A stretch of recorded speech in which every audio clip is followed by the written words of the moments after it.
Hello, I'm Carla Calabrese, And I'm Budner. We're partners at Calabrese Budner, a family law firm in Dallas, Texas. and this is Dallas Divorce Talk.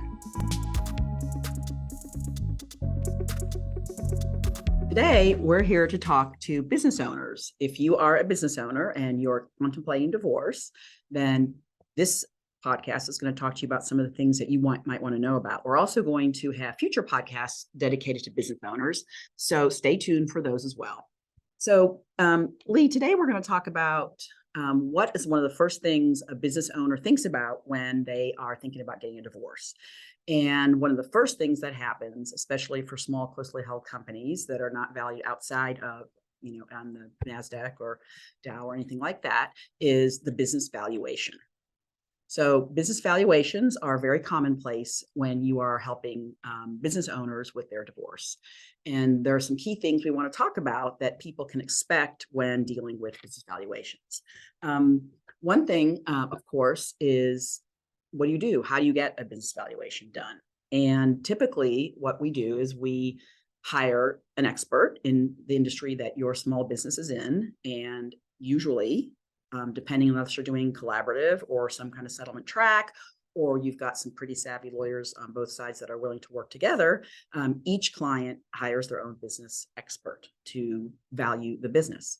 You might be thinking sitting there, that seemed a little duplicitous, or perhaps maybe like a lot of money. And it is. The cost associated with business valuations can be quite high.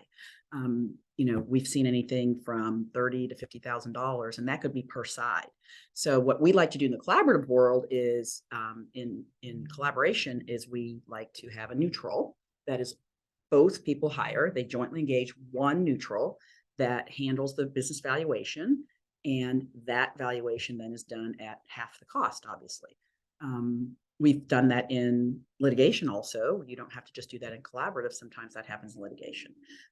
So cost, that's what I was going to talk a little about. Some things you want to share with our audience today, Lee? So, another thing, and if you can choose one expert to do evaluation as a neutral, that's great. But it doesn't always happen, right?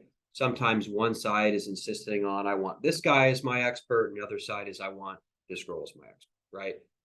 In those situations, there's going to be competing reports. And one thing that you need, regardless of what side you're on, is someone who is able to work with an expert to identify the strengths and weaknesses of the respective reports, right? So that's very important to be able to have a lawyer that has some kind of business background, that's able to engage with those reports meaningfully in a way to identify strengths and weaknesses, right? Well, why? Right? Ultimately, whether it's at mediation or at trial or some other final hearing, there's going to be a consideration of those reports in support of the parties' respective positions, right? So you want a lawyer who's able to understand those reports, attack those reports in ways that they're not favorable to your positions in order to get the absolute best result possible for your client. So a one neutral report is great, but if not, you need to be prepared to be in a position to consider both reports equally and adapt based on what's in those reports. And that's why, in our law firm, we actually have a lot of lawyers that have business backgrounds or have commercial litigation backgrounds. Both myself, I was with a big law firm for many, many years as a commercial litigator, and Lee actually more recently coming from a commercial litigation background.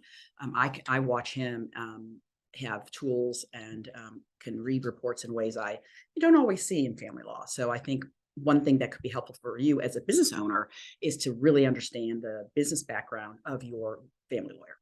And we highly recommend that you be looking for those kind of lawyers. And certainly in our firm, we have many with business backgrounds and commercial litigation backgrounds. Another concern that business owners might have originally is, okay, so I'm getting a divorce, my business is at issue, it's a closely held business, and all of a sudden we have a neutral expert, or the other side's expert even, coming in and they want to look under the hood of your business, right? So immediately that makes a lot of business owners uncomfortable, right? So there's ways to allay those concerns. One thing we like to do is make sure that confidentiality agreements or confidentiality orders are entered to protect the privacy of those records, to protect the confidentiality of those records so that they're only used in the space of either the mediation or trial or what have you. So it's very important that as lawyers, we talk to our clients about that confidentiality concern, make sure it's addressed, and make sure that the valuation is done in a way that addresses and respects those privacy and confidentiality concerns of our given client.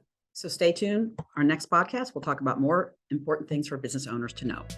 If you would like to talk more about your family law matter, please call us at 214-939-3000 or visit us at calabresebudner.com to schedule a consultation.